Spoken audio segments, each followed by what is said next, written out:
അയ്യ വണക്കം. പൊട്ടിക്കാം, കൂട്ടക്കുരു പൊട്ടിക്കാം. പരമപവിത്രമതാമീ മണ്ണിൽ ഭാരതാംബയെ പൂജിക്കാൻ പുണ്യവാഹിനി സേചലമേൽക്കും പൂങ്കാവനങ്ങളുണ്ടിവിടെ, പൂങ്കാവനങ്ങളുണ്ടിവിടെ. പരമപവിത്രമതാമീ മണ്ണിൽ ഭാരതാംബയെ പൂജിക്കാൻ പുണ്യവാഹിനി സേചനമേൽക്കും പൂങ്കാവനങ്ങളുണ്ടിവിടെ, പൂങ്കാവനങ്ങളുണ്ടിവിടെ. ഇലയും ഇതളും പൂവും മൊട്ടും ഇരുത്തെടുത്തർപ്പിച്ചിടാൻ തലകുമ്പിട്ടു തരും പൂങ്കൊമ്പുകൾ തഴച്ചു വളരുന്നുണ്ടിവിടെ, തഴച്ചു വളരുന്നുണ്ടിവിടെ. അടിമുടി സേവന വാസന വിതറി അമ്മയ്ക്കർപ്പിച്ചിടാനായി പല നിറമെങ്കിലും ഒരൊറ്റ മനസ്സായി വിടർന്നിടുന്നു മുകുളങ്ങൾ, വിടർന്നിടുന്നു മുകുളങ്ങൾ. കമോണ പരിപാടി. പരമപവിത്രമതാമീ മണ്ണിൽ ഭാരതാംബയെ പൂജിക്കാൻ പുണ്യവാഹിനി സേചനമേൽക്കും പൂങ്കാവനങ്ങളുണ്ടിവിടെ, പൂങ്കാവനങ്ങളുണ്ടിവിടെ. ഈ ഗാനമാണ് ഇപ്പോൾ നമ്മുടെ കേരളത്തിലെ ഏറ്റവും വലിയ ചർച്ചാ വിഷയം എന്ന് പറയുന്നത്. സത്യം പറഞ്ഞാൽ ഈ പാട്ട് ഞാൻ പല സ്ഥലത്തും കേട്ടിട്ടുണ്ടെങ്കിലും ഞാനിത് എടുത്തിട്ടില്ല, ഞാനിത് കേൾക്കാൻ താല്പര്യപ്പെട്ടിട്ടില്ല. പക്ഷേ ഈ ഗാനം ഇടയ്ക്കിടയ്ക്ക് എൻ്റെ കാതിൽ വന്ന് പതിക്കാറുണ്ട്, ഞാൻ ശ്രദ്ധിക്കാറില്ല. പക്ഷേ ഈ ഒരു വിവാദം വന്നപ്പോഴാണ് ഈ ഒരു ഗാനം എത്രത്തോളം മനോഹരമാണെന്നും ഇതിൻ്റെ വരികൾ എത്രത്തോളം ബ്യൂട്ടിഫുൾ ആണെന്നും ഞാൻ ശ്രദ്ധിച്ചത്. കാരണം അത്രയ്ക്ക് ഗംഭീരമായിട്ടാണ്. ഒന്നുമില്ല, അകത്ത് ഭാരതാംബയെ പൂജിക്കണം, ഭാരതാംബയുടെ മക്കളാണ് നമ്മളെല്ലാവരും, ഈ രാജ്യത്തിൻ്റെ വൈവിധ്യം, ഇതെല്ലാം അതിഗംഭീരമായിട്ട് എഴുതി വച്ചിരിക്കുന്ന നല്ല രസകരമായിട്ടുള്ള വരികൾ. മറ്റേ ഇതുപോലെയൊന്നുമല്ല, പുഷ്പനയറിയാമോ ഞങ്ങളുടെ പുഷ്പനയറിയാമോ സഖാവിനയറിയാം, അതുപോലത്തെ ഒന്നുമല്ല. നല്ല ഗംഭീരമായിട്ട് സൂത്തിങ് ആയിട്ടുള്ളൊരു സോങ്, അല്ലാതെ ഈ വയറ്റത്തടിച്ച് പാടുന്ന പാട്ട് പോലെയൊന്നും അല്ല. അപ്പോൾ ഈ പാട്ട് വന്ദേ ഭാരതിൽ, അതായത് ഇന്ത്യൻ പ്രധാനമന്ത്രി നരേന്ദ്രമോദി ഉദ്ഘാടനം ചെയ്ത് നമ്മുടെ കേരളത്തിലോട്ട് കിട്ടുന്ന വന്ദേ ഭാരതിൽ ഒരു പറ്റം കുട്ടികൾ അല്ലെങ്കിൽ ഒരു പറ്റം വിദ്യാർത്ഥികൾ ഈ ഗാനം ആലപിക്കുകയുണ്ടായി. ഈ ഗാനം ആലപിച്ചത് എളമക്കര സരസ്വതി വിദ്യാനികേതൻ സ്കൂൾ പ്രിൻസിപ്പാൾ ഡിൻഡോ നേതൃത്വം കൊടുക്കുന്ന സ്കൂളിലെ ഒരു പറ്റം വിദ്യാർത്ഥികളാണ്. ഈ പാട്ട് പാടിയതും നമ്മുടെ നാട്ടിലെ കമ്മിക്കും കൊങ്ങിക്കും സുഡാപ്പിക്കും കൂട്ടക്കുരുവാണ് പൊട്ടിയിരിക്കുന്നത്, കൂട്ടക്കുരു. അതായത് RSSൻ്റെ ഗണഗീതം വിദ്യാർത്ഥികളെ കൊണ്ട് പ്യാടിച്ചു. ഇതെന്താണിത് എന്ന് പറഞ്ഞാണ് രംഗത്തെത്തിയിരിക്കുന്നത്. പോരാത്തതിന് നമ്മുടെ ഈ വന്ദേ ഭാരത് എന്ന് പറയുന്ന ആ ട്രെയിനിൻ്റെ ഉദ്ഘാടനത്തിനാണല്ലോ ഇത് നടന്നിരിക്കുന്നത്. യഥാർത്ഥത്തിൽ ഉദ്ഘാടനത്തിനുമല്ല നടന്നിരിക്കുന്നത്. പ്രധാനമന്ത്രി അത് അവിടെ നിന്ന് ഉദ്ഘാടനം ചെയ്തു. ഉദ്ഘാടനം ചെയ്ത് കഴിഞ്ഞ് ആ ട്രെയിനിൻ്റെ ആദ്യത്തെ യാത്രക്കിടയിൽ ഒരു ബോഗിയിൽ കുറച്ച് വിദ്യാർത്ഥികൾ ഇരിക്കുന്നു. ആ വിദ്യാർത്ഥികൾ ഒരു പാട്ട് പാടി. പ്രധാനമന്ത്രിയുമായിട്ടും ബന്ധമില്ല, ഉദ്ഘാടനവുമായിട്ടും ബന്ധമില്ല. അല്ലെങ്കിൽ പ്രധാനമന്ത്രി പറയണം, മക്കളെ പാട്, ഈ പാട്ട് പാട് എന്ന് പ്രധാനമന്ത്രി പറയണം. പ്രധാനമന്ത്രി പറഞ്ഞിട്ടുമില്ല. ഒരു RSSകാരനും അവിടെ ഇല്ലായിരുന്നു, ഇന്ത്യയുടെ ഒരു ചുമതല വഹിക്കുന്ന ഒരു മനുഷ്യനും അവിടെ ഇല്ലായിരുന്നു. അതേസമയം ഭരണഘടനയിൽ ട്രെയിനിലിരുന്ന് പാട്ട് പാടരുത് എന്നാരും പറയുന്നുമില്ല. പക്ഷേ ഈ RSS ഗണഗീതം വിദ്യാർത്ഥികൾ പാടി. സ്വാഭാവികമായിട്ടും ഈ കല എന്ന് പറഞ്ഞൊരു സാധനം ഉണ്ടല്ലോ, മനുഷ്യനെ ഏറ്റവും കൂടുതൽ സ്വാധീനിക്കുന്ന ഒരു സംഭവമാണ്. ഈ പാട്ടാണെങ്കിൽ നല്ല രസമുള്ളൊരു പാട്ടും. അപ്പോൾ ഇതൊക്കെ കേട്ട് കഴിഞ്ഞാൽ ആൾക്കാർക്ക് എന്ത് സംഭവിക്കും? ആൾക്കാർക്ക് സ്വാഭാവികമായിട്ട് അവരൊന്ന് താളം പിടിക്കും. താളം പിടിക്കുമ്പോൾ അവർ സംഘപരിവാറുമായിട്ട് കൂടുതൽ അടുക്കുകയാണ്. നമ്മുടെ ഈ കാന്താര സിനിമ ഇറങ്ങിയപ്പോൾ നമ്മുടെ സുഡാപ്പി ചാനൽ പറഞ്ഞില്ലേ, അതായത് പ്രത്യക്ഷത്തിൽ സംഘപരിവാറുമായിട്ട് ഒരു ഇത് പുലർത്തുന്നില്ലെങ്കിലും ഈ സിനിമ ആത്യന്തികമായിട്ട് വളമിടുന്നത് സംഘപരിവാറിനാണ്. ഒരു അമ്പലത്തിൽ പോകാൻ വയ്യ, ഉടനെ സംഘപരിവാറിന് വളമിടലാവും. ഒരു കുറി തൊടാൻ വയ്യ, ഉടനെ സംഘപരിവാറിന് വളമിടലാവും. എന്തിനു പറയുന്നു? മനസ്സമാധാനമായിട്ടൊന്ന് വെളിക്കിറങ്ങാൻ പോലും വയ്യാത്ത അവസ്ഥയായി യവന്മാരെ കൊണ്ട്. ഉടനെ സംഘപരിവാറിന് വളമിടണമെന്ന് പറഞ്ഞ് യവന്മാരെല്ലാം കൂടെ ഇറങ്ങും. പിന്നെ ഇവിടെ എന്ത് ചെയ്യാൻ പറ്റും? ഒരു കാവി കയ്യിൽ ഉടുക്കാൻ പറ്റുമോ? കയ്യിൽ കൊടുത്തുകൊണ്ട് ഉറങ്ങണ ഒരുത്തനായിരുന്നു ഞാൻ. രാത്രിയാകുമ്പോൾ ഒന്നും വേണ്ട, കയ്യിൽ അങ്ങ് ഊരി അങ്ങ് പുതച്ചാൽ മതി. എന്തോ ഞാൻ കിടുക്കാച്ചിയായിട്ടുള്ള കാര്യങ്ങളൊക്കെ കൊണ്ട് ഈ സാധനം നടക്കുമെന്നറിയാമോ? അതായത് നമുക്ക് ബഹുമാനം കാണിക്കാം, നമുക്ക് തന്നെ മുണ്ടൂക്കി കാണിക്കാം, നമുക്ക് എക്സ്ട്രീമായിട്ടുള്ള ബഹുമാനം, അങ്ങനെ പല പല വിധമായിട്ടുള്ളൊരു സംഭവമാണ് ഈ കാവി കൈലിയൊക്കെ കൊണ്ട് നമ്മളൊക്കെ നടത്തിക്കൊണ്ടിരുന്നത്. പക്ഷേ ഇപ്പോൾ കാവി കൈലി പോലും ഉടുക്കാൻ പറ്റാത്ത സാഹചര്യമാണ്. സുഡാപ്പികൾ പിടിച്ച് മഞ്ഞി കിട്ടുകളയും എന്നുള്ള രീതിയിലാണ് നമ്മുടെ നാട് മുന്നോട്ട് പോകുന്നത്. അതിനിടയിലാണ് ട്രെയിനിലിരുന്ന് പാട്ട് പാടി എന്ന് പറഞ്ഞ് അതിഭീകരമായിട്ടുള്ള വിമർശനം ഇവിടെ ഇവിടെ പല ആൾക്കാരും ഉന്നയിക്കുന്നത്. പിന്നെ ആ വിമർശനമൊക്കെ കൊണ്ട് ഗുണം മാത്രമേ ഉണ്ടായിട്ടുള്ളൂ. ഇന്ന് മനോരമയിൽ രാവിലെ അടിച്ചിരിക്കുന്ന ഒരു വാർത്ത, എന്താണ് RSS ഗണഗീതം?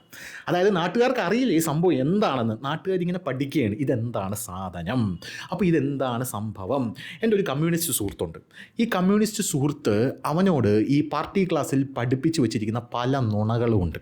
പല നുണകളുമുണ്ട്. ഈ പ്രധാനമന്ത്രി 15 ലക്ഷം രൂപ അക്കൗണ്ടിലേക്ക് ഇട്ട് തരുമെന്നൊക്കെ പറഞ്ഞു. അപ്പോൾ എന്നോട് ഒരുത്തൻ ഇവൻ വന്ന് വളരെ ഗംഭീരമായിട്ട് ഇങ്ങനെ തർക്കിക്കുകയാണ്. ഇങ്ങനെ തർക്കിച്ചുകൊണ്ടേയിരിക്കുകയാണ്. പ്രധാനമന്ത്രി ഇട്ട് തരുമെന്ന് പറഞ്ഞു. ഞാൻ പറഞ്ഞു, എവിടെ പറഞ്ഞു? അല്ല, നമ്മുടെ സഖാവ് നമ്മളോട് പറയുന്നുണ്ട് ഇത് നിരന്തരം, നീയൊക്കെ എവിടെ നിന്നടാ ചാണകമേ വരുന്നത് എന്നുള്ള രീതിയിലായി സംസാരം. അവസാനത്തെ അടവ് ഇതാണ്: ചാണകം, ഗോമൂത്രം, പിന്നെ ശൂലംപൂർണ്ണം ഗർഭിണി എന്ന് പറയാൻ പഴയ ബോംബ് കഥയിലോട്ട് പോകും. അപ്പോൾ ഞാൻ പറഞ്ഞു, ആ ബൈറ്റ് ഒന്ന് കാണിക്കൂ. അപ്പോൾ ആ ബൈറ്റ് എടുത്തു, ബൈറ്റ് കാണിച്ചു. ഹിന്ദി അറിയാമോ? നെഹി. ഹിന്ദി നെഹി മാലു. മലയാളമേ നെഹി മാലു, പിന്നെയാണ് ഹിന്ദി. അപ്പോൾ അങ്ങനെ അത് ഞങ്ങൾക്കറിയില്ല. ഓക്കെ, ശരി, ഫൈൻ.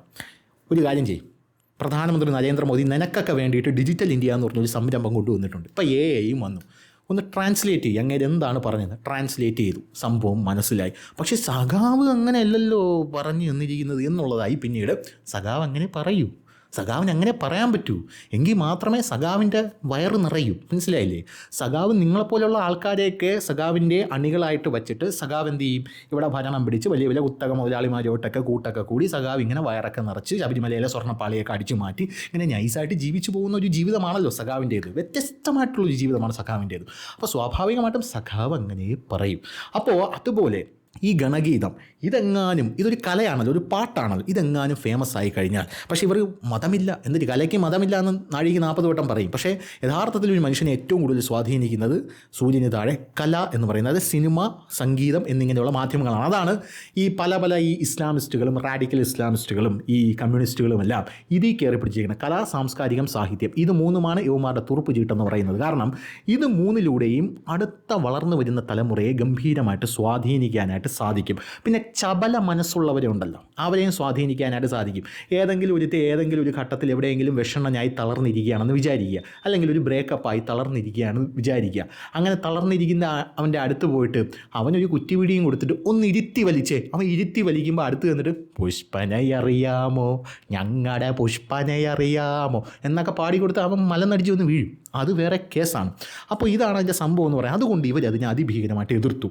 അത് എതിർത്ത് കഴിഞ്ഞിട്ട് സാരേ ജഹാം സെ അച്ച, ഹിന്ദുസ്ഥാൻ ഹമാര ഹമാര എന്ന് പറയുന്ന പാട്ട്, എന്ന് പറയുന്ന ആ ഗീതം ഇവരെന്ത് ചെയ്തു? ഇതിൻ്റെ പ്രതിഷേധാത്മകമായിട്ട് DYFI കൊണ്ട് ആലപിക്കുന്നത് നമ്മൾ കണ്ടതാണ്. DYFI ഇതവിടെ നിന്ന് ഷിജു ഖാൻ്റെ നേതൃത്വത്തിൽ ഇങ്ങനെ ഒച്ചത്തിൽ ആലപിക്കുകയാണ്. ഹിന്ദി ഹേ ഹമാര ഹമാര, ഹിന്ദി ഹേ ഹമാര ഹമാര എന്നൊക്കെ പറഞ്ഞ് ഇങ്ങനെ വികാര തള്ളിച്ച കൊണ്ട് ഇങ്ങനെ ആലപിക്കുകയാണ്.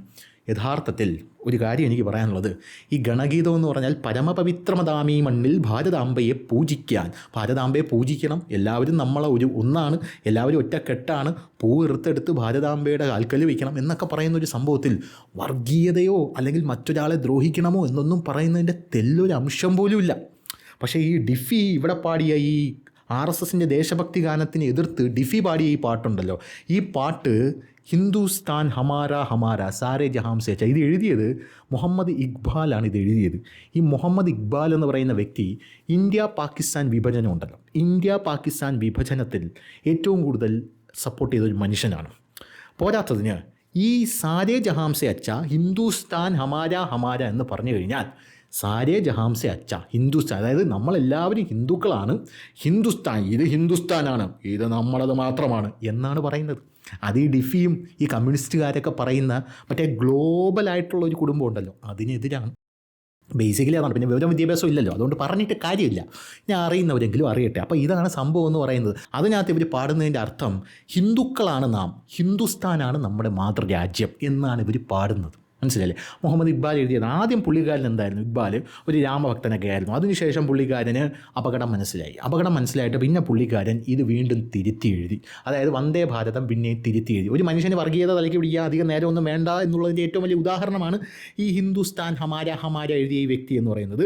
അതിനുശേഷം പുള്ളി എഴുതിയ വരികളിൽ പിന്നീട് പറയുന്നത് ചീൻ ഓ അറബ് ഹമാര, ഹിന്ദുസ്ഥാൻ ഹമാര, മുസ്ലിം ഹേ ഹം, വതൻ ഹേ സാരെ, ജവാം ഹമാര എന്നാണ് പറയുന്നത്. അതായത് ഇതിൽ ഹിന്ദുസ്ഥാൻ ഹമാരെ, ഹിന്ദു ഹമാരെ, ഹം ഹിന്ദുവാ എന്നൊക്കെ പുള്ളിക്ക് ഒരു സ്പെല്ലിംഗ് മിസ്റ്റേക്ക് അടിച്ചിട്ട് പിന്നെ എഴുതിയത് ചൈനയും അറേബ്യയും ഹിന്ദുസ്ഥാനും എല്ലാം നമ്മുടേതാണ്. അതായത് ആദ്യം ഒന്ന് മാത്രമേ പറഞ്ഞോളൂ, പിന്നെ എല്ലാം നമ്മുടേതാക്കി പുള്ളിക്കാരൻ എഴുതി. നമ്മൾ മുസ്ലിങ്ങൾ, ലോകം മുഴുവൻ നമ്മുടേത് എന്നാക്കി അങ്ങേര് പാടുകയും ചെയ്തു. ഈ പാട്ടാണ് അണ്ണന്മാർ അവിടെ ചെന്ന് പാടിയത് എന്നുള്ളത് ഇതിൻ്റെ മറ്റൊരു വശം. നമ്മുടെ ശിവൻകുട്ടി അണ്ണൻ മുണ്ടൂരി തലയെ കെട്ടി. ശിവൻകുട്ടി അണ്ണൻ അറിയാമല്ലോ, നമ്മുടെ സ്കൂളുകളിൽ വിധ്വംസക പ്രവർത്തനങ്ങൾ ഒന്നും തന്നെ ശിവൻകുട്ടി അണ്ണൻ അനുവദിക്കുന്നില്ല. പക്ഷേ ഹിജാബ് ഇട്ടുകൊണ്ട് കയറാം, അതൊക്കെ വേറെ ഡിപ്പാർട്ട്മെൻറ്റ്, അവർക്ക് എന്ത് വേണോ, നിസ്കാരമുറി വേണോ, ഹിജാബ് ഇട്ടുകൊണ്ട് കയറണോ, നിങ്ങൾ അയക്കോ എന്നുള്ള രീതിയാണ് അണ്ണൻ. അപ്പോൾ ഈ എളമക്കര ഈ വിദ്യാനികേതൻ സ്കൂളിലെ പ്രിൻസിപ്പാളിനെ ഒന്ന് ഭീഷണിപ്പെടുത്തി പൂട്ടിക്കളയോ എന്ന് പറഞ്ഞ് നമ്മുടെ പ്രിൻസിപ്പാൾ ഡിൻഡോ ആയിട്ട് പൂട്ടിക്കളയോ എന്ന് പറഞ്ഞപ്പോൾ ഡിൻഡോ പറഞ്ഞു ഒന്ന് വേണം വനമാക്കി പോയി തരത്തിൽ പോയി കളിക്കട എന്നുള്ള രീതിയിൽ ഒരു മറുപടിയാണ് പുള്ളി കൊടുത്തത്. ആരെയാണ് ഈ ഭീഷണിപ്പെടുന്നത്? ഈ സ്കൂൾ RSSൻ്റെ സ്കൂളാണ്, കേന്ദ്ര സർക്കാരിൻ്റെ കീഴിൽ പറഞ്ഞ CBSE ആണ് ഇവിടെ പഠിപ്പിക്കുന്നത്. ഞാൻ അന്വേഷണം പ്രഖ്യാപിച്ചിട്ടുണ്ടെന്നാണ് ശിവൻകുട്ടിയാണ് പറഞ്ഞത്. എൻ്റെ ശിവൻകുട്ടിയാണ് ഇതൊക്കെ പൊളിഞ്ഞു പോയി. അതായത് ഹിജാബ് വിഷയത്തിൽ അന്വേഷണം പ്രഖ്യാപിക്കാനായിട്ട് അങ്ങോട്ട് ചെന്ന് ആ അന്വേഷണം പ്രഖ്യാപിച്ച അന്വേഷണമായിട്ട് അവിടെ ഹിജാബ് ധരിക്കുക എന്ന് പറഞ്ഞ് നേരെ കോടതിയിൽ കൊണ്ട് കൊടുത്തപ്പോൾ കോടതി എന്താണ് ചോദിച്ചത്? ഈ സ്കൂളിൽ നിങ്ങൾക്ക് അന്വേഷണം പ്രഖ്യാപിക്കാൻ പറ്റില്ലല്ലോ, കാരണം ഇത് CBSE അല്ലേ. നിങ്ങളുടെ ഈ വിദ്യാഭ്യാസ ഡയറക്ടർ, അതിൻ്റെ കീഴിൽ വരുന്ന ഈ വിദ്യാഭ്യാസ ഡയറക്ടർ ആരാണ്? വിദ്യാഭ്യാസ വകുപ്പിൻ്റെ കീഴിൽ വരുന്ന ഈ ഡയറക്ടർ ആരാണ്? ഈ ഗവൺമെൻറ് സ്കൂളിലൊക്കെ അല്ലേ പോയി അന്വേഷിക്കാൻ പറ്റൂ. ഇവിടെയൊക്കെ അന്വേഷിക്കാനുള്ള ഒരു സെറ്റപ്പ് നിങ്ങൾക്ക് എപ്പോഴാണ് വന്നത് എന്ന് പറഞ്ഞപ്പോൾ നമ്മുടെ ശിവൻകുട്ടി അണ്ണൻ പറഞ്ഞ് എല്ലാം പറഞ്ഞ് കോംപ്ലിമെൻറ്റ്സ് ആക്കിയിട്ടുണ്ട്. കുട്ടി സ്കൂൾ മാറുമല്ലോ, മാറില്ലേ? മാറും. ഇവിടെ പ്രശ്നമുണ്ടോ? ഇവിടെ പ്രശ്നമില്ല, എല്ലാം പറഞ്ഞ് കോംപ്ലിമെൻറ്റ്സ് ആക്കി എന്ന് പറഞ്ഞ് അണ്ണ അങ്ങനെ പോകുന്ന കാഴ്ചയാണ് നമുക്ക് കാണാനായിട്ട് സാധിച്ചത്. എങ്കിലും ഇപ്പോൾ അന്വേഷണം പ്രഖ്യാപിച്ചിട്ടുണ്ട്, സുഡാപ്പികളെ കണ്ണി പൊടിയിടാനായിട്ട് അന്വേഷണം പ്രഖ്യാപിച്ചിട്ടുണ്ട്. എന്തോ നല്ല കാര്യം, എന്തോ ആയിക്കൊണ്ട് പോട്ടെ. ഇനി അടുത്തതാണ് മാധ്യമങ്ങളുടെ ചൊറി. അതായത് മാധ്യമങ്ങൾക്ക് സഹിക്കാൻ പറ്റില്ല. കേരളത്തിലെ മാധ്യമങ്ങൾ അറിയാലോ, നമ്മുടെ മാധ്യമങ്ങളുടെ ഡെസ്കിലൊക്കെ, ഏഷ്യാനെറ്റിൻ്റെ ഡെസ്കിലൊക്കെ ഇരുന്ന് നമ്മുടെ വേണു പീഡനവീരൻ അറിഞ്ഞൂടെ? നമ്മുടെ മാതൃഭൂമിയിൽ ഒരു പെണ്ണിന് എന്തോ പീഡനോ അശ്ലീല മെസ്സേജോ എന്തോ അയച്ചെന്ന് പറഞ്ഞ് അവളെ ഭർത്താവ് ഒന്ന് അടിയും കൊടുത്ത് തുണിയും പറിച്ച് ഓടിച്ചതിന് ശേഷം പിന്നെ ഒരു ചാനലിലും കേട്ടില്ല. അവസാനം 24 വലിഞ്ഞ് കയറിയിട്ട് പിന്നെ അവിടെ നിന്ന് ഇറങ്ങി ഇപ്പം സുഡാപ്പികളെ ചാനലിൽ ഇരിക്കട്ടെ, പറ്റിയ മുതലാണ് അവിടെ തന്നെ ഇരിക്കട്ടെ. വേണു അണ്ണൻ ഏഷ്യാനെറ്റിൽ നിന്ന് പാടിയത് നിങ്ങൾ കേട്ടിട്ടില്ലേ? ഭൂപടങ്ങളിൽ ഒരു ഇന്ത്യ നിവർന്നു ജീവിതങ്ങൾ തുടലൂരിയെറിഞ്ഞു, ഭൂപടങ്ങളിൽ ഒരു ഇന്ത്യ നിവർന്നു ജീവിതങ്ങൾ തുടലൂരിയെറിഞ്ഞു ബലികുടീരങ്ങൾ. അപ്പോൾ ഇതൊക്കെ കേട്ട് അവരെ കുറ്റം പറഞ്ഞും കാര്യമില്ല, കാരണം കുഞ്ഞുനാൾ മുതലേ കേട്ട് വരുന്ന ഒരു സാധനമാണല്ലോ. ഈ സാധനം ഒക്കെ ഇങ്ങനെ കേട്ട് മനസ്സിലിങ്ങനെ ഉറച്ചുപോയി, എന്ത് തെണ്ടിത്തനം കാണിച്ചാലും ന്യായീകരിച്ച് ശീലിച്ചു പോയി. അതുകൊണ്ട് അവരെ കുറ്റം പറഞ്ഞ കാര്യമില്ല. പക്ഷേ കഴിഞ്ഞ ദിവസം മീറ്റ് ദ എഡിറ്റേഴ്സ് എന്ന് പറയുന്ന നമ്മുടെ റിപ്പോർട്ടർ ചാനലിൽ ഉടനെ പണി വരുന്നുണ്ട് കേട്ടോ, അത് വഴിയേ വരാം. മീറ്റ് ദ എഡിറ്റേഴ്സ് എന്ന് പറയുന്ന റിപ്പോർട്ടർ ചാനലിൻ്റെ പരിപാടിയിൽ നമ്മുടെ ജിമ്മി ജെയിംസ് വലിയ രീതിയിൽ ഇത് മതേതരമാണോ എന്ന് പറഞ്ഞ് വിമർശിക്കുന്നുണ്ട്. തലയ്ക്ക് ഓളമാണെന്നാണ് എനിക്ക് തോന്നുന്നത്. സത്യമായിട്ടും ഒരു പാട്ടെടുത്ത് വെച്ചിട്ട് അത് മതേതരം, RSSൻ്റെ ഗണഗീതോ എന്തോ ആയിക്കൊണ്ട് പോട്ട്, അത് മതേതരമാണോ എന്നാണ് പുള്ളിക്കാരൻ ഇങ്ങനെ ചോദിച്ചു കൊണ്ടിരിക്കുന്നത്. ഈ പാട്ടിനെ കുറിച്ച് പുള്ളിക്കാരൻ ചോദിക്കുമ്പോൾ പുള്ളിക്കാരൻ ഒരുപാട് ഒഫൻസീവായിട്ടുള്ള പ്രസ്താവനകൾ അതിനകത്ത് നടത്തുന്നുണ്ട്. അപ്പോൾ അതിനെക്കുറിച്ച് നമ്മുടെ സദാനന്ദൻ മാസ്റ്റർ ഫേസ്ബുക്കിൽ ഒരു പോസ്റ്റ് ഇട്ടിട്ടുണ്ട്. ആ പോസ്റ്റ് ഒരു ഗംഭീരമായിട്ടുള്ളൊരു പോസ്റ്റാണ്. ആ പോസ്റ്റ് നമുക്കൊന്ന് വായിക്കാം. ആ പോസ്റ്റിൽ സദാനന്ദൻ മാസ്റ്റർ പറയുന്നത്, ഒരു കുന്തവും പിടിച്ചുകൊണ്ട് ഒരുത്തൻ മുന്നിൽ നടക്കുകയാണ്. ഇന്നലെ രാത്രി റിപ്പോർട്ടർ ചാനലിൻ്റെ മീറ്റ് ദ എഡിറ്റേഴ്സ് പരിപാടിയിൽ ജിമ്മി ജെയിംസ് എന്ന മാധ്യമപ്രവർത്തകൻ്റെതായി കേട്ട പ്രയോഗമാണിത്. ഇതിൽ കുന്തമെന്ന് ഇയാൾ വിശേഷിപ്പിച്ചത് ഭാരത പാർലമെൻറ്റിനായി നിർമ്മിച്ച പുതിയ മന്ദിരത്തിൽ ഉദ്ഘാടന വേളയിൽ സ്ഥാപിച്ച ചെങ്കോലിനെ കുറിച്ചാണ്. ഒരുത്തൻ എന്ന് വിളിച്ചതോ തമിഴ്നാട്ടിലെ ഏറെ പ്രശസ്തമായ സന്യാസി മഠത്തിലെ ആദരണീയനായ ആചാര്യനെയും. എത്ര ധിക്കാരപരമാണ് ഇയാളുടെ നിലപാട്. പക്ഷേ അയാളെ കുറ്റം പറഞ്ഞിട്ട് കാര്യമില്ല. അതായത് ജിമ്മി ജെയിംസ് എന്ന് പറയുന്നത് വളരെ പരിണിത പ്രജ്ഞനായിട്ടുള്ളൊരു മാധ്യമ പ്രവർത്തകനാണ്. അതുകൊണ്ട് അലവലാതി നീ വിളിച്ചോ എന്ന് മാത്രമേ നമുക്ക് പറയാനുള്ളൂ. എന്തായാലും വന്ദേ ഭാരത് ട്രെയിനിലെ ദേശഭക്തി ഗാനാലാപനമാണ് ഇയാളെ പ്രകോപിപ്പിച്ചത്. അതേക്കുറിച്ചൊക്കെ എന്തൊക്കെയോ പുലമ്പിയ ശേഷം തുടർച്ചയായി പറയുകയാണ്, ഈ വിവരദോഷിയുടെ വിടുവായിത്തം മുഴുവൻ കേട്ടാലേ ഇയാളുടെയൊക്കെ ഉള്ളിലിരിപ്പ് മനസ്സിലാകും. അതിങ്ങനെയായിരുന്നു.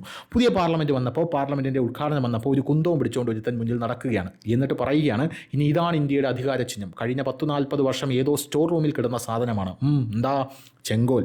ഒരുത്തൻ ഒരു വടിയും പൊക്കിപ്പിടിച്ച് നടന്നാൽ എല്ലാവരും അത് തൊട്ടു തൊഴണമെന്ന് പറഞ്ഞാൽ എവിടത്തെ ന്യായമാണ്? ഇതേത് ചിഹ്നമാണ്? ഇത്രയും ആക്രോശിച്ചിട്ടും ഇയാളുടെ കലി അടങ്ങുന്നില്ല. പിന്നെയും എന്തൊക്കെയോ വിളിച്ചു പറയുന്നുണ്ടായിരുന്നു. സ്വരാജ്യത്തോടും സംവിധാനങ്ങളോടും പരമപുച്ഛമായിരുന്നു ഇയാളുടെ വാക്കുകളിലുടനീളം. സത്യത്തിൽ വല്ലാത്തൊരു അമ്പരപ്പാണ് ഇത് കേട്ടപ്പോഴുണ്ടായത്. ഉത്തരവാദിത്തപ്പെട്ട ഒരു മാധ്യമ പ്രവർത്തകനിൽ നിന്ന് ഒരിക്കലും ഉണ്ടായിക്കൂടാത്ത പെരുമാറ്റമാണിത്. ഈ ഉത്തരവാദിത്തപ്പെട്ട ഒരു മാധ്യമ പ്രവർത്തകനാണെന്ന് നിങ്ങൾക്ക് തോന്നുന്നല്ലേ? അത് നമുക്കൊന്നും തോന്നില്ലേ യവനൊന്നും ഉത്തരവാദിത്തപ്പെട്ട ഒരു മാധ്യമ പ്രവർത്തകനാണെന്നും. യവനൊന്നും ഉത്തരവാദിത്വവും വിദ്യാഭ്യാസവും ബുദ്ധിയും വിവരവും ഒന്നുമില്ലാത്തൊരു മാധ്യമ പ്രവർത്തകനായിട്ടാണ് നമ്മളൊക്കെ കണക്ക് കൂട്ടിയിരിക്കുന്നത്. അത് വേറൊരു കാര്യം.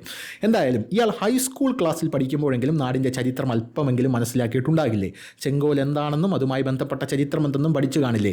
ഭാരതത്തിൻ്റെ ശ്രേഷ്ഠ പൈതൃകത്തിലും സംസ്കാരത്തിലും ജിമ്മി സാർ അഭിമാനം കൊള്ളണമെന്നില്ല. കാരണം പൈതൃക നിഷേധികൾക്ക് അത് കഴിയില്ല. പക്ഷേ അധിക്ഷേപിക്കുന്നതിനും അപമാനിക്കുന്നതിനും അധികാരമില്ല, അർഹതയുമില്ല. സ്വരാഷ്ട്രാഭിമാനിയായ ഏതൊരു ഭാരതീയനും ഇത് സഹിക്കാവുന്നതിലും അപ്പുറമാണ്. നിസ്സംഗതയോടെ തള്ളിക്കളയാനാകില്ല. ദേശസ്നേഹികളായ അനേകം സ്വാതന്ത്ര്യസമര ഭരണന്മാരുടെയും ധീരബലിദാനികളുടെയും ജീവാർപ്പണത്തിൻ്റെ ഫലമായി ബ്രിട്ടീഷുകാർ രാജ്യം വിടുമ്പോൾ അധികാര കൈമാറ്റത്തിൻ്റെ പ്രതീകമായി നിയുക്ത പ്രധാനമന്ത്രി നെഹ്റുവിന് ആചാരപരമായ മര്യാദകളോടെ സമർപ്പിച്ച പവിത്ര വസ്തുവാണത്. തികഞ്ഞ ആദരവോടെ ചെങ്കോൽ ഏറ്റുവാങ്ങിയ നെഹ്റു അത് മ്യൂസിയത്തിൽ സൂക്ഷിക്കുകയും ചെയ്തു. ദശാബ്ദങ്ങൾക്ക് ഇപ്പുറമേറെ പ്രാധാന്യത്തോടെ ജനാധിപത്യത്തിൻ്റെ ശ്രീകോവിൽ ജനപ്രതിനിധികളുടെ സാന്നിധ്യത്തിൽ രാജ്യത്തിൻ്റെ പ്രധാനമന്ത്രി അത് പ്രതിഷ്ഠിച്ചു തന്നെയാണ് അല്പജ്ഞാനിയും അഹങ്കാരിയുമായിട്ടുള്ള ഈ മാധ്യമപ്രവർത്തകൻ അപമാനകരമായി വ്യാഖ്യാനിച്ചത്. നൂറ്റാണ്ടുകളുടെ മഹിത ചരിത്രം പേറുന്ന ചെങ്കോൽ ഇയാൾക്ക് കുന്തവും വടിയുമായി. അതിപ്പോൾ നമ്മുടെ ഭരണഘടന എന്ന് പറയുന്നതിൽ അതിൽ കുറേ കുന്തവും കുറേ ചക്രവും എഴുതി വെച്ചിരിക്കുന്നത് എന്നാണല്ലോ നമ്മുടെ മന്ത്രിമാർ തന്നെ പറയുന്നത്. അപ്പോൾ അവരുടെയൊക്കെ മൂട് താങ്ങുന്നവന്മാരും ഇങ്ങനെ പറയും. എന്തായാലും ക്ഷമിക്കാനാവാത്ത അപരാധമാണ് അയാൾ ചെയ്തത്. ഏറെ ആദരവോടെ ചെങ്കോൽ സ്ഥാപിക്കപ്പെട്ട സഭയുടെ ഭാഗമായി തീർന്ന ഒരു പൗരൻ എന്ന നിലയിൽ ഇതിനെതിരെ സാധ്യമായ എല്ലാ നിയമ നടപടികളും സ്വീകരിക്കും. ക്ഷമയ്ക്കും ഒരതിരുണ്ട് എന്നാണ് സദാനന്ദൻ മാസ്റ്റർ പറയുന്നത്. അപ്പോൾ ആ കാര്യത്തിലും ഒരു തീരുമാനം ഏകദേശം ആയല്ലോ. എന്തായാലും ഈ ഗണഗീതം എന്ന് പറയുന്ന ഒരു സാധനം ഞാൻ യഥാർത്ഥത്തിൽ കേൾക്കാറില്ലായിരുന്നു. പക്ഷേ ഇപ്പോൾ കുറേ എടുത്തങ്ങ് കേട്ടപ്പോൾ വളരെ ഗംഭീരമായിരുന്നു. ഞാനൊക്കെ ഈ സാധാരണ എനിക്കൊക്കെ ദേശസ്നേഹം ഇങ്ങനെ മനസ്സിലിങ്ങനെ തുളുമ്പി വരുമ്പോൾ ഇപ്പോൾ ഈയിടെയായിട്ട് ഞാൻ കേൾക്കുന്നത് നമ്മുടെ രാജമൗലിയുടെ RRRലെ ക്ലൈമാക്സ് സോങ്ങാണ്. അതിനു മുമ്പ് AR റഹ്മാൻ്റെ വന്ദേ മാതരം അത് കേൾക്കുമായിരുന്നു. AR റഹ്മാൻ്റെ വന്ദേ മാതരം അത് പറഞ്ഞപ്പോഴാണ് വന്ദേ മാതരത്തിൻ്റെ 150ാമത് വർഷമാണ്. നമ്മുടെ മീഡിയ ഫണ്ട് ഒരു വാർത്ത അടിച്ചിട്ടുണ്ട്. വന്ദേ മാതരം പാടിയില്ലെങ്കിൽ, അതായത് ഗണഗീതം പാടാനുള്ളവരെ പാടാനും സമ്മതിക്കില്ല. എങ്കിൽ പിന്നെ വന്ദേ മാതരം പാടാന്ന് പറയുമ്പോൾ പാടരുത്. പിന്നെ ഏത് പാടുകൂടെ? നീയൊക്കെ പറഞ്ഞു തരണ പാടണോ? എന്നിട്ട് നീയൊക്കെ പറയും നമുക്കാണ് അസഹിഷ്ണുതയെന്ന്, നമ്മളാണ് രാജ്യത്തിനെ തകർക്കണേന്ന്. ഇവിടെ നീയൊക്കെ പറയണത് നടക്കൂ, നീയൊക്കെ പറയണതേ പാടാൻ പറ്റൂ, നിനക്കൊക്കെ തോന്നിയ വസ്ത്രം നീയൊക്കെ ധരിക്കൂ, വേറെ എല്ലാവരും ഒരു തുണി ധരിക്കുമ്പോൾ എനിക്ക് ഇതേ ധരിക്കാൻ പറ്റുള്ളൂ എന്ന് പറയുന്നു. ഇതാണോ മതേതരത്വം? അതെ, എല്ലാവരും ഒരുമിച്ച് പോട്ടെ, ഭരണഘടനയെ എല്ലാം കൂടെ ചേർത്ത് നിർത്തട്ടെ എന്ന് പറയുമ്പോൾ ഇല്ല, സമ്മതിക്കില്ല എന്ന് പറയുന്ന ഇതാണോ മതേതരത്വം? എനിക്ക് മനസ്സിലാവുന്നില്ല. അപ്പോൾ എന്തായാലും ഒന്നുകൂടെ കൂട്ടാക്കൂരി പൊട്ടിച്ചിട്ട് നമുക്ക് പോകാം. നമ്മുടെ വന്ദേ മാതരം AR റഹ്മാൻ എനിക്ക് വളരെ ഇഷ്ടപ്പെട്ട ഒരു പാട്ടാണ്. ഞാൻ എപ്പോഴും കേൾക്കുന്ന ഒരു പാട്ടാണ്. ഇനിയിപ്പോൾ ഇത് പാടിക്കഴിഞ്ഞാൽ ഭരണഘടന 2 അടി പിന്നോട്ട് പോകുമോ എന്ന് അവന്മാർ പറയുമോ എന്ന് എനിക്കറിയില്ല. എന്തായിരുന്നാലും എനിക്കിത് പാടാതിരിക്കാൻ പറ്റുന്നില്ല. കൂട്ടക്കുരു പൊട്ടിക്കുക. അതായത് यहाँ वहाँ सारा जहाँ देख लिया है, कभी भी तेरे जैसा कोई नहीं है, 80 नहीं 100 दिन दुनिया घुमा है, नहीं कहे तेरे जैसा कोई नहीं, मैं गया जहाँ भी बस तेरी याद भी, जो मेरे साथ ही मुझको तड़पाती रुलाती, सबसे प्यारी तेरी सूरत प्यार है, बस तेरा प्यार ही, माँ तुझे सलाम, माँ तुझे सलाम, अम्मा तुझे सलाम, माँ तुझे सलाम, वंदे मातरम, वंदे मातरम,